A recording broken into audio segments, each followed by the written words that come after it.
بسم الله الرحمن الرحیم. کیمیو کېټ له او ام ډي کېټ له تاسو تیاری کوئ نو د دې دواړو سلیبس چې دی هغه یو دی. که زه د بیالوجي خبرو کوم، بیالوجي کې ټوټل 16 چپټر دي. د دې 16 چپټرونو به تاسو ته د کیمیو کېټ او د هغې نه علاوه د ام ډي کېټ چې کوم دغه دي ټیسټونه دي په هغې کې به تاسو ته د دې چې دی ام سی کیوز راځي. نو څه کوئ په دې کې اولنی چپټر دی ای سیلولر لایف. په دې کې چې زیاتره سټډي چې دی هغه د وایرس ته او د وایرس سره چې کوم ریلیټډ کوم ډیزیز دی هغه دي. ټیک ده. دویمه چپټر بیا زموږ سره چې دی بایو انرجیټکس دی. په دې کې زیاتره د ریسپریشن خبرې دي. درېیمې زموږ سره بایولوژیکل مالیکیولز دی. په دې کې کاربوهایډریټس، پروټین وغیره، لیپډز د دې شیزونو خبرې دي. څلورم نمبر دی سیل سټرکچر اینڈ فنکشن. په سیل سټرکچر کې هر سره راځي. په دې کې ارګنلز هم راځي، په دې کې میمبرین هم راځي، سیل وال وغیره هر څه په دې کې راځي. پنځم نمبر زموږ سره دی کوارډینیشن اینډ کنټرول.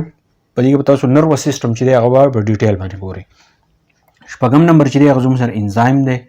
اووم نمبر چې دی هغه ایولوشن دی. اتم نمبر چې دی هغه ریپروډکشن دی. نهم نمبر چې دی هغه سپورټ اینڈ موومنټ دی. لسم نمبر چې دی هغه انهیریټنس دی. یولسم نمبر چې دی هغه سرکولیشن دی. 12 نمبر امیونټي ده. 13 نمبر ریسپریشن دی. 14 نمبر ډایجیشن دی. 15 نمبر هومیوستاسیس دی او 16 نمبر بایو ټیکنالوژي ده.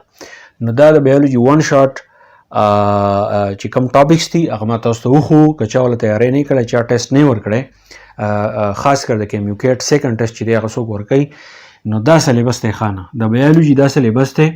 دا سلیبس کې چې کومې چپټرې دي که دا ستاسو فرسټ ایئر سیکنډ ایئر کې دا راوالی او دا ټوټل چپټر چې دی هغه تاسو وګورئ. بیا په دې سلیبس کې مخصوص ټاپکونه ورکړلي. که فرض که سپورټ اینډ موومنټ نو په دې کې به د کم ټاپک نه چې دی هغه تاسو ته ام سی کیوز راځي، نو هغه به سلیبس کې چې دی بیا ورکړي. که چا سلیبس پکار وي ما ته په کمنټ کې چې دی ضرور ولیکئ. تھینک یو.